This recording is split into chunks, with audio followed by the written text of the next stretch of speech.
As you know, the special counsel released his findings today about their look into my handling of classified documents. I was pleased to see he reached a firm conclusion that no charges should be brought against me in this case. This was an exhaustive investigation going back more than 40 years, even into the 1970s when I was still a new United States Senator. The special counsel acknowledged I cooperated completely. I did not throw up any roadblocks. I sought no delays. In fact, I was so determined to give the special counsel what he needed, I went forward with a 5-hour in-person interview over 2 days on October the 8th and 9th of last year, even though Israel had just been attacked by Hamas on the 7th and I was very occupied. It was in the middle of handling an international crisis. I was especially pleased to see special counsel make clear the stark distinction and difference between this case and Mr. Trump's case.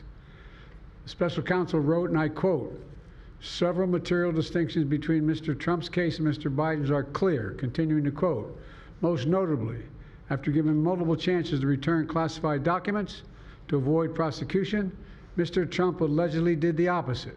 According to the indictment, he not only refused to return the documents for many months, he also obstructed justice by enlisting others to destroy evidence and then to lie about it. In contrast," we went on to say, "Mr. Biden turned in classified documents to the National Archives and the Department of Justice, consented to the search of multiple locations, including his home, sat for a voluntary interview, and in other ways cooperated with the investigation," end of quote. I've seen the headlines since the report was released about my willful retention of documents. These assertions are not only misleading, they're just plain wrong. On page 215, if you had a chance, I know it's a thick document. On page 215, the report of the special counsel found the exact opposite. Here's what he wrote. "There is in fact a shortage of evidence that I willfully retained classified materials related to Afghanistan." On page 12, the special counsel also wrote for another document, "The decision to decline criminal charges was straightforward. The evidence suggests that Mr. Biden did not willfully retain these documents. The evidence said I did not willfully retain these documents. In addition, I know there's some attention paid to some language in the report about my recollection of events. There's even reference that I don't remember when my son died. How in the hell dare he raise that? Frankly, when I was asked the question, I thought to myself, it wasn't any of their damn business. Let me tell you something. Some of you have commented, I wear since the day he died, every single day, the rosary he got from Our Lady of... Every Memorial Day we hold a service remembering him, attended by friends and family and the people who loved him. I don't need anyone to remind me when he passed away or passed away. Simple truth is I sat for a 5-hour interview over 2 days of events going back 40 years. At the same time I was managing an international crisis, their task was to make a decision about whether to move forward with charges in this case. That's their decision to make. That's the counsel's decision to make. That's his job. And they decided not to move forward. For any extraneous commentary, they don't know what they're talking about. It has no place in this report. The bottom line is the matter is now closed. I'm going to continue what I've always focused on, my job of being President of the United States of America. Now, thank you, and I'll take some questions.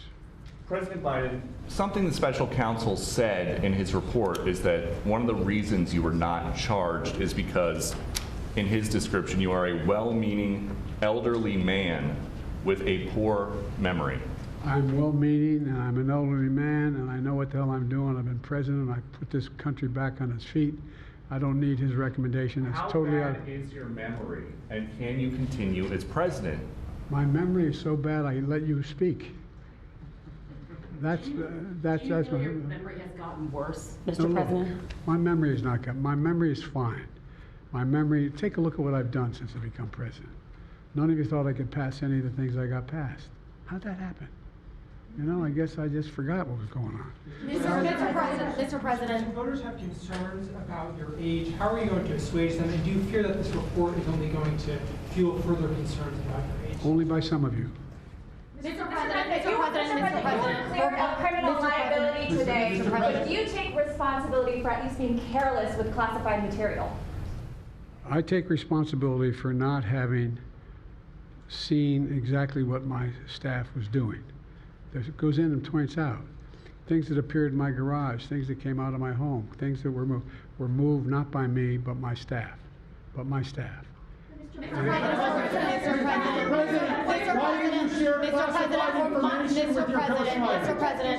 Mr. President, for months when you were asked about your age, you would respond with the words, "Watch me." Many American people have been watching, and they have expressed concerns about your age. That is your judgment.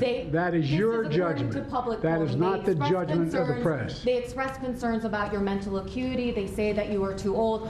Mr. President, in December, you told me that you believe there are many other Democrats who could defeat Donald Trump. So why does it have to be you now? What is your answer to that question? Because I'm the most qualified person in this country to be President of the United States and finish the job I started. Do you believe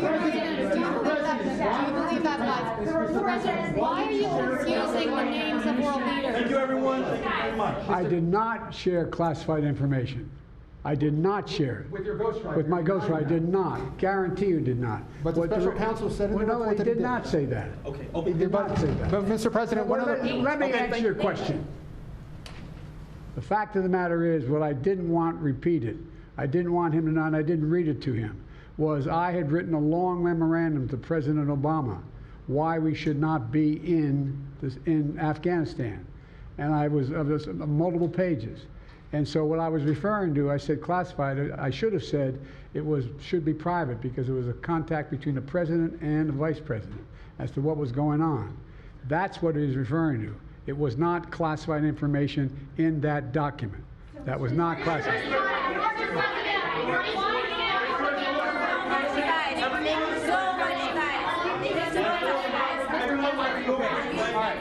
He called on me. When you look back at this incident, is there anything you would do differently now? And do you think that a special prosecutor should have been appointed in the first place in both of these cases?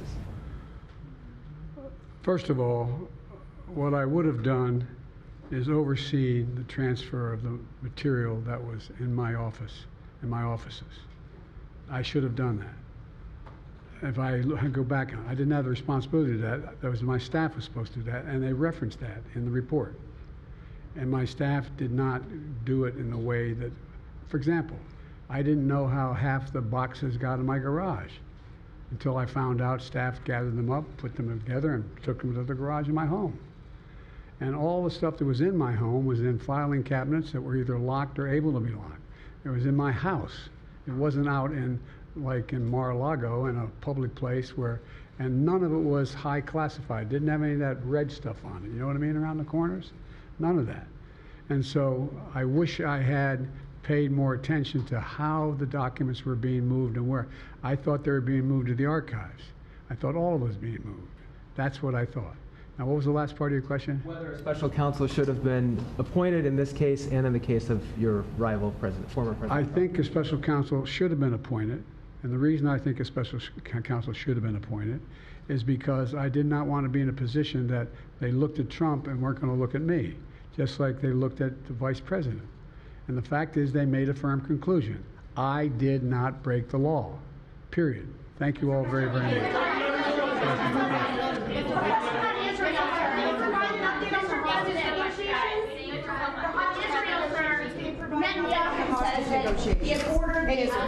The hostage negotiation, look.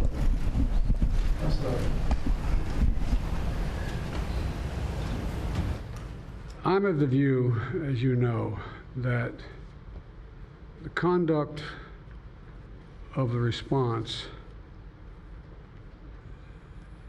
in the Gaza Strip has been over the top. I think that,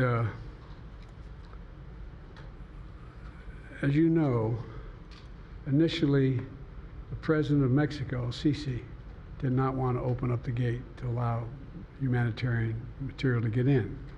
I talked to him. I convinced him to open the gate. I talked to Bibi to open the gate on the Israeli side. I've been pushing really hard to get humanitarian assistance into Gaza. There are a lot of innocent people who are starving, a lot of innocent people who are in trouble and dying, and it's got to stop, number one. I was also in the position that I'm the guy that made the case that we have to do much more to increase the amount of material going in, including fuel, including other items. I've been on the phone with the Qataris, I've been on the phone with the Egyptians, I've been on the phone with the Saudis to get as much aid as we possibly can into Gaza. There are innocent people, innocent women and children who are also in badly in need of help. And so that's what we're pushing. And I'm pushing very hard now to deal with ceasefire because, I've been working tirelessly in this deal. How can I say this without revealing it?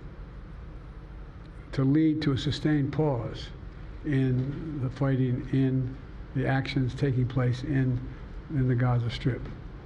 And because I think if we could get the delay for that, the initial delay, I think that we would be able to extend that so that we could increase the prospect that this fighting in Gaza changes. There's also negotiations. You may recall, in the very beginning, right before Hamas attacked, I was in contact with the Saudis and others to work out a deal where they would recognize Israel's right to exist, make them part of the Middle East, recognize them fully in return for certain things that the United States would commit to do. And the commitment that we were proposing to do related to two items. I'm not going to go in detail, but one of them was to deal with the protection against their arch enemy to the northwest, northeast, I should say. The second one, by providing ammunition and material for them to defend themselves. Coincidentally, that's the time frame when this broke out. I have no proof what I'm about to say, but it's not unreasonable to suspect that the Hamas understood what was about to take place and wanted to break it up before it happened. Thank you, everybody. We're going to need everybody to hold for a moment.